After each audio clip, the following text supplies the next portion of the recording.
Story of the Buddhist Hill, Part 1 of 2 on Between Master and Disciples, given in English on August 15, 2021.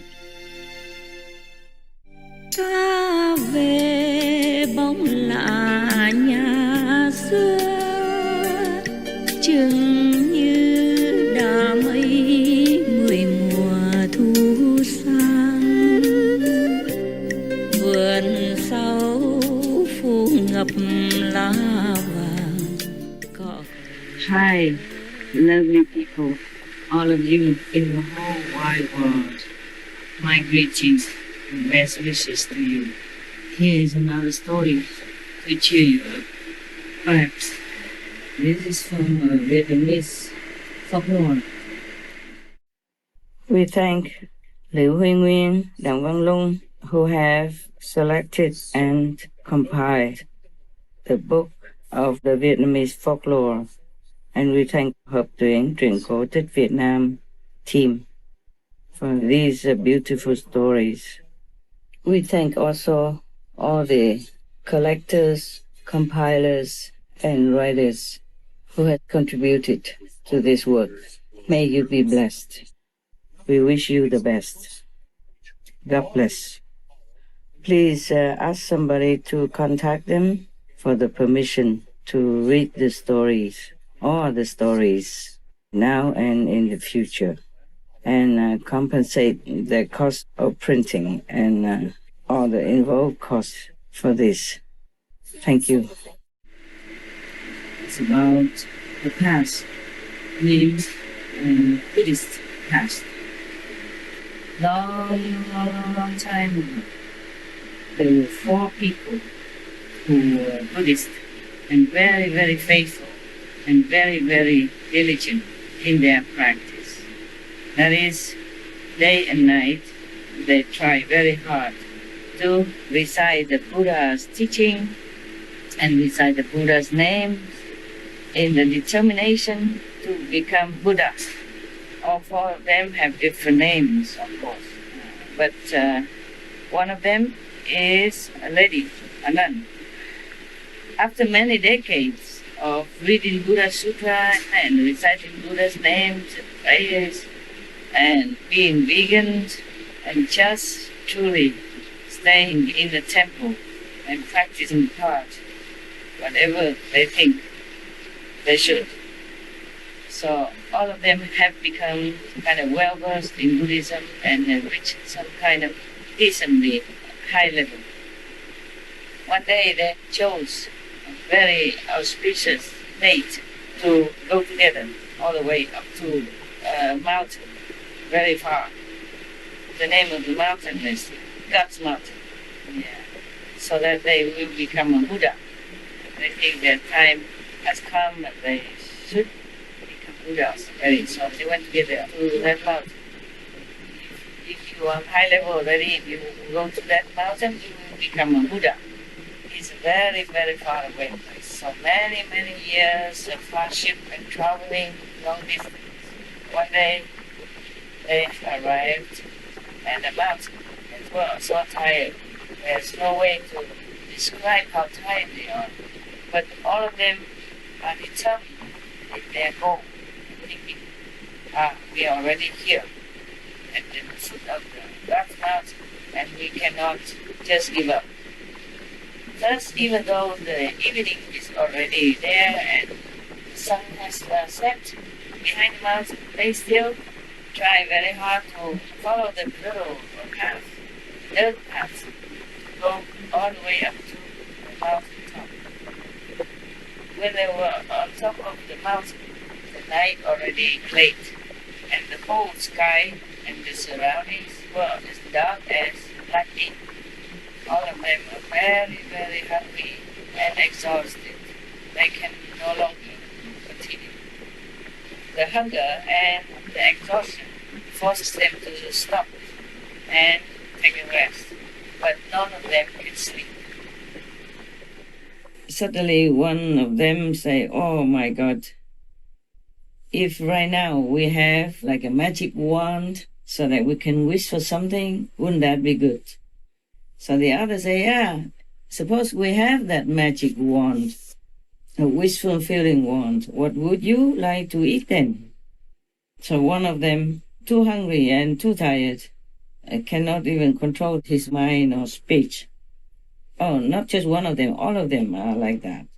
So no matter what they like, even though they are monks and nuns, they just like blurt it all out to what they want without any caution anymore because they're too tired and too exhausted. One of them say, "Oh, I wish I had some dog meat now to eat." Oh God. But along with the dog meat, there should be sufficient and proper condiment, like all kinds of herbs, etc. And the second one just cut him off and say, "Oh, I would like to have a meal with beefsteak. Even if the ox or the cow is already old, it's even better, so I can chew longer." And third one said, "Oh, I would just like to have a chicken with lemon leaves." Finally, the nun said to them, "No, I would like to have just a meal with boiled vegetables, and then I can drink the boiled water. That will be good enough for me. It will quench my thirst as well as my hunger." So they all lay down without anything. Just imagine that. Have nothing to eat. In the morning, they all woke up and then prepared to continue to go. Then suddenly there was an old man with very white hair and a white beard with a walking stick coming from the middle of the mountain. He looked very tired, but his voice was very, very crispy and clear still. "Hey, where have all of you come from?" So one of them say, "Elderly, we, the monks and nuns, we want to come up to the God's mountain so that we can become Buddhas. Yeah. Could you please show us the way, if you know?" So the old man said, "Of course, I can. I can bring all of you to the God's mountain. But now you have to spit onto these leaves." After that, the old man took out from his shoulder bag four Bodhi leaves. You know, the Bodhi leaves are supposed to come from the Bodhi tree. The Bodhi tree is one of the trees that the Buddha sat before he sat to meditate non-stop until he became Buddha. So they spit onto these leaves. And all of them, after they spit onto the leaves, they feel nauseated, and their stomach and the liver and everything became very, very funny. And then just in a blink of an eye, all of them vomited out. But the strange thing is that whatever they wished to eat last evening, they just vomited out that. Exactly that. So all three monks vomited out all kinds of meat, like chicken meat, cow meat, beef, and then dog meat. Only the nun, she vomited vegetables. Yeah. So the old man said to them, "This is already the top of the God's mountain. You are already in the Buddha's land. But here you vomited out all the animal meats, which are forbidden. So how can you call yourself a real practitioner? You cannot become a Buddha." So all three monks vomited out all kinds of meat, like chicken meat, cow meat, beef, and then dog meat. Only the nun, she vomited vegetables. So the old man said to them, "This is already the top of the God's mountain. You are already in the Buddha's land. But here you vomited out all the animal meats, which are forbidden. So how can you call yourself a real practitioner. You cannot become a Buddha. And then the old man pointed to the nun and said, okay, you just go alongside this path and go all the way up to the mountain top. Don't go down, go up. You're almost there. So the nun continued to follow the path to go up to the top of the mountain. Then she became a Buddha. She became Kuan Yin Bodhisattva. Kuan Yin Bodhisattva has many, many magical powers. She is powerful. She can destroy any of the bad ghosts and demons so they don't bother the good people on the planet. From that day on, even up to this day, the family and the clan of the nun still continue to worship Kuan Yin Bodhisattva. And every New Year, whenever they worship Kuan Yin Bodhisattva in the New Year, they put out a bowl of vegetable soup. And the other three monks were feeling so ashamed that they could not become Buddhas, and then they lost all the merit that they had accumulated through their diligent and ascetic practice. So all of them became very, very sad, and then they died in the middle of the mountain. Because they died in the middle of nowhere, so nobody knew, nobody buried them. So the legend has it that whoever passes by that area, they should bring with them a handful of dirt or some stones to throw onto that area, as if to make a tomb for them. And that area, people call it the Buddha's tomb, Buddha in parentheses. And then this kind of Buddha's tomb keeps rising higher and higher. It became a small hill. So people call that the Buddhist hill. That is a story of the three Buddhist monks who have not become Buddhas.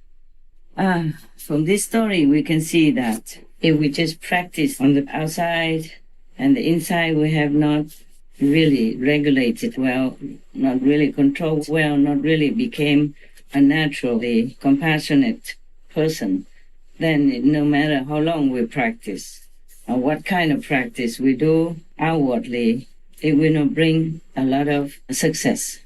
This is just a story, but it is like that, logically speaking. We have to practice from inside, within, because the Buddhas or heavens, they all know what we think, not just what we do. We cannot cheat heavens and all the divinities and the Buddhas or the saints. Thus, if we fake it like we are good practitioners, but we don't really practice well, we don't really put our heart into it, and we are not really sincere, then we are not pure enough to become a Buddha. Or at least meaning that we are not a pure practitioner. We are not the real saint. Just have the body that maybe looks like a saint, and the clothes maybe look like a saintly Buddha or monk or nun, but we are really not. So any practitioner, especially the Kuan Yin practitioners, we should consider to be absolutely pure in our motive. Otherwise, it doesn't matter how long we say we are practicing, we go nowhere. Some people will eat vegan or vegetarian, but are still thinking of meat and fish and the like. Even just to think about them is like the real thing. So these monks, they vomited out the things that they wished to eat, though they did not physically consume them. They vomited them out the same. So all the 5 precepts that thou shalt not kill, meaning we are vegan. But then the desire inside must also be cut. Mostly the Kuan Yin practitioners, they don't have difficulty with that. If they're sincere, they don't even think of meat or fish anymore. And even if they do, they feel very ugly and impossible to even think to eat that. And if they go to the supermarket, for example, they would try to avoid the meat and fish and animals, dead corpse area. If they have to pass by, it feels very uncomfortable. They have to pass by very quickly and don't even want to look at that because they know It came from the terror, the suffering of other beings, and that makes them feel painful also. I guess the story is very, very simple, even though my translation is not all that perfect, but you understood. And I hope that you remember that the real practice is inside, within, not the outside. That's why often, normally we, the practitioners, don't tell of our inside spiritual visions. Sometimes it's okay, sometimes okay. But for good intentions, we can tell in front of the master or in the assembly, not to boast. If we have the intention to boast about it, we will lose it and we won't have it again. Or even if we have it, the master power will cover it, so you don't see it, so you cannot boast again about the secret of heavens. I wish all of you, no matter what situation, to continue to hold on to your faith, meditate well with all your heart, all your mind, all your sincerity. Not just to benefit yourself, your family, your friends, or whomever around you, your neighbors, but also to benefit the whole world. And for that, I thank you. God bless. God bless all of us. God bless the world in time of trouble. There's not much more I can say or want to say anymore. I just wish the humanity wakes up and realizes what's good for them and what is not, before it's too late. It's not just about their health, their well-being on this planet in their present lifetime, but it's about the next life where punishments are waiting for them in such a terrorizing manner that they could not even imagine. But it will happen if people don't change into a more benevolent lifestyle, befitting the children of God and according to the law of the universal love. Thank you to all of you for being good, for being awakened soon enough. Take care. I'm always with you. Pray God to keep you safe. Pray God for others who are still veiled by ignorance. God love. What is here to search for endless pain or sorrow?